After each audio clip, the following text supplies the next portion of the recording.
సభాధ్యక్షులు సిడబ్ల్యూసి సభ్యులు గిడుగు రుద్రరాజు గారు, సభా వేదికాశ్రులైన ఏపీసీసీ అధ్యక్షురాలు రాజశేఖర రెడ్డి గారి ముఖ్యమంత్రి కాలంలో వారి సిపిఆర్ఓగా పనిచేసినటువంటి పెద్దలు వల్లీశ్వర్ గారు వచ్చారు. ప్రముఖ జర్నలిస్టు, ఈ దేశంలోనే టాప్ మోస్ట్ జర్నలిస్టులు ఒకరుగా ఉన్నటువంటి వల్లీశ్వర్ గారు అనేకమైనటువంటి అవార్డ్స్ తీసుకున్నారు. వారు ఆనాడు రాజశేఖర రెడ్డి గారు ఎంపిక చేసి వారిని సిపిఆర్ఓగా, మీడియా సెక్రటరీగా పెట్టుకున్నారు. వారిని వేదిక మీదకి రావాల్సిందిగా కోరుతున్నాం.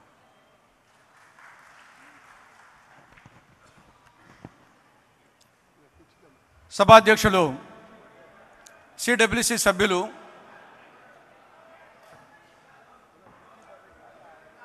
శ్రీ గిడుగు రుద్రరాజు గారు, సభా వేదిక ఆసనులైన ఏపీసీసీ అధ్యక్షురాలు దివంగత నేత స్వర్గీయ రాజశేఖర రెడ్డి గారి ముద్దుల బిడ్డ శ్రీమతి వైఎస్ శర్మిలారెడ్డి గారు, సభా వేదిక ఆసనులైన కాంగ్రెస్ పార్టీ, కమ్యూనిస్టు పార్టీ అత్యధిక మహారథులకు, సభకు విచ్చేసిన కాంగ్రెస్ పార్టీ కుటుంబ సభ్యులకు, రాజశేఖర రెడ్డి గారి హితులకు, సన్నిహితులకు, అభిమానులకు, శ్రేయోభిలాసులకు, మీడియా మిత్రులకు అందరికీ వందనం, అభివందనం.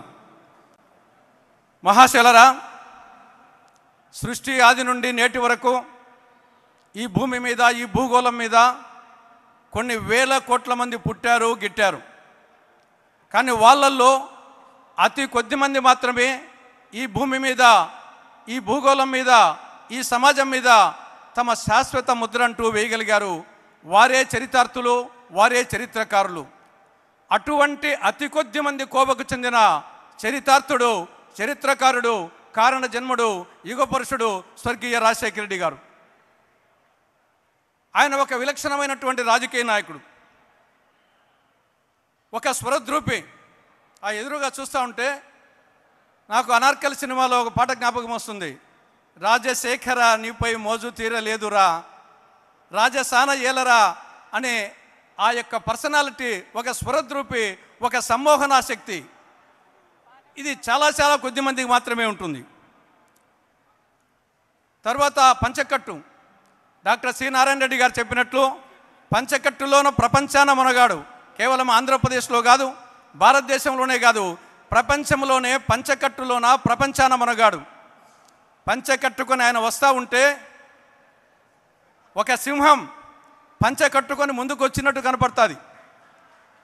ఒక సింహం పంచకట్టుకొని ముందుకు వస్తే ఎలా ఉంటుందో ఆ విధంగా ఉంటుంది. నాగార్జున సినిమా మాస్లో ఒక పాట ఉంది,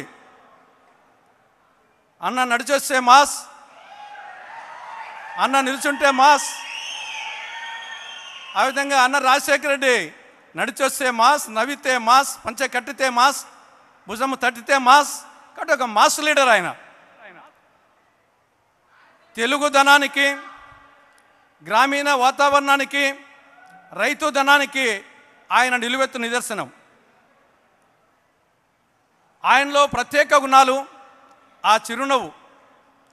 నవ్వడం ఒక భోగం, నవ్వించడం ఒక యోగం, నవ్వకపోవడం ఒక రోగం. నవ్వడం ఒక భోగం, నవ్వించడం ఒక యోగం, నవ్వకపోవడం ఒక రోగం అనే దాన్ని నమ్మి ఎవరితోనైనా సరే చిరునవ్వుతో పలకరించి, ఆ భుజం తట్టి ఆ సమస్యను వీలైనంత వరకు పాజిటివ్గా పరిష్కరించే ఒక విధమైనటువంటి ఒక మహోన్నతమైన విలక్షణమైన నాయకుడు ఆయన. ఆయనలో 5 ఇంగ్లీష్ సీలు ఉన్నాయి. 1 credibility, 2 courage, 3 compassion, 4 concern, 5 care. క్రెడిబిలిటీకి సంబంధించి విశ్వసనీయత.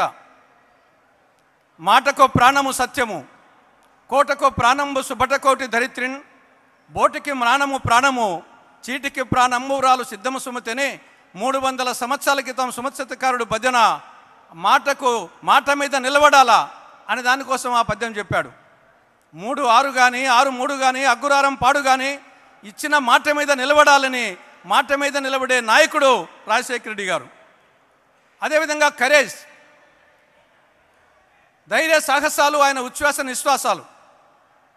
ధైర్య సాహసాలు ఆయన ఉచ్ఛ్వాస నిశ్వాసాలు. ఈ సందర్భంగా సైమన్ కమిషన్ ఎదుట ఆనాడు ఆంధ్రకేసరి టంగుటూరి ప్రకాశం పంతులు కాల్చుకోండి అని చెప్పేసి ఏ విధంగా ఎదను చూపించాడో ఆ విధంగా ఎటువంటి సమస్యనా సరే ఆ ధైర్య సాహసంతో ఎదుర్కొనే ఒక సాహసవంతుడు రాజశేఖర రెడ్డి గారు. సరే, మిగతా కన్సర్న్ అందరి పట్ల ఆప్యాయత, జాగ్రత్త తీసుకోవడం ఇటువంటి. ఇక ఆయన ఒక గొప్ప పరిపాలనాధ్యక్షుడు. అటు అభివృద్ధిని ఇటు సంక్షేమాన్ని సమపాలలో నడిపాడు. రైతు పక్షపాతి, వ్యవసాయము దండుగ కాదు పండుగ అనే ఒక పండుగ అంటే దానికి మించింది లేదు. ఆ విధంగా వ్యవసాయాన్ని చేయాలనుకున్నటువంటి ఒక రైతు పక్షపాతి, ఒక మహిళా పక్షపాతి. ఈరోజు ఒక వడ్డెర ఉత్తన్న కొడుకు ఎంబీబీ చదివాడంటే, ఈరోజు ఒక చాకలి పుల్లన్న కూతురు ఇంజనీరింగ్ చదివేదంటే, ఈరోజు అనేక మంది యువతి యువకులు డాక్టర్లు, ఇంజనీర్లు, కలెక్టర్లు, బీదవాళ్ళు అయ్యారంటే దానికి కారణం రాజశేఖర రెడ్డి గారు ప్రవేశపెట్టినటువంటి ఈ ఫీజు రియంబర్స్మెంట్ స్కాలర్షిప్ కారణం. ఆ రోజు ఏ విధంగా సతీ సావిత్రి యమలోకానికి పోయి యమధర్మరాజుతో పోరాడి సత్యవంతుని బతికించుకొని తీసుకొని వచ్చిందో, ఆ విధంగా ఎంతోమంది మృత్యు కుహరం లేకపోయి అటువంటి వారిని 108 ద్వారా ఈ యొక్క ఆరోగ్యశ్రీ ద్వారా బ్రతికించినటువంటి ఒక ప్రాణదాత రాజశేఖర రెడ్డి గారు. కాబట్టి ఈ విధంగా రాజశేఖర రెడ్డి గారు చెప్పుకుంటూ పోతే ఎన్నే ఉన్నాయి. రాజశేఖర రెడ్డి గారి అసలైన సిసలైన కాంగ్రెస్ వాది. ఆయన 1975లో యువజన కాంగ్రెస్ జిల్లా కార్యదర్శిగా రాజకీయ ప్రస్థానం ప్రారంభించినప్పటి నుండి 2009 సెప్టెంబర్ 2న పావురాలగుట్టలో పంచభూతాలలో తన ప్రాణవాయువులు కలిసిపోయేటంత వరకు కూడా ఆయన కాంగ్రెస్ వాది. అటువంటి కాంగ్రెస్ వాది అయిన రాజశేఖర రెడ్డి గారు తన చివరి ఆశయం రాహుల్ గాంధీ గారిని ప్రధాని చేయడమే తన చివరి ఆశయం అని చెప్పడం జరిగింది. ఆ ఆశయ సాధన కోసం 2029లో రాహుల్ గాంధీ గారిని ప్రధాని చేసేటందుకు, 2029లో రాష్ట్రంలో కాంగ్రెస్ పార్టీ అధికారంలోకి వచ్చేటందుకు ఆ మహనీయుని జయంతి సందర్భంగా మనందరం పునరంకితం అవుదామని చెప్పేసి మీ అందరికీ సవినయంగా విజ్ఞప్తి చేస్తూ, చివరిగా కొడితే కొట్టాలిరా, శిక్ష కొట్టాలి, పుడితే పుట్టాలిరా, రాజశేఖర రెడ్డి గారిగా పుట్టాలి.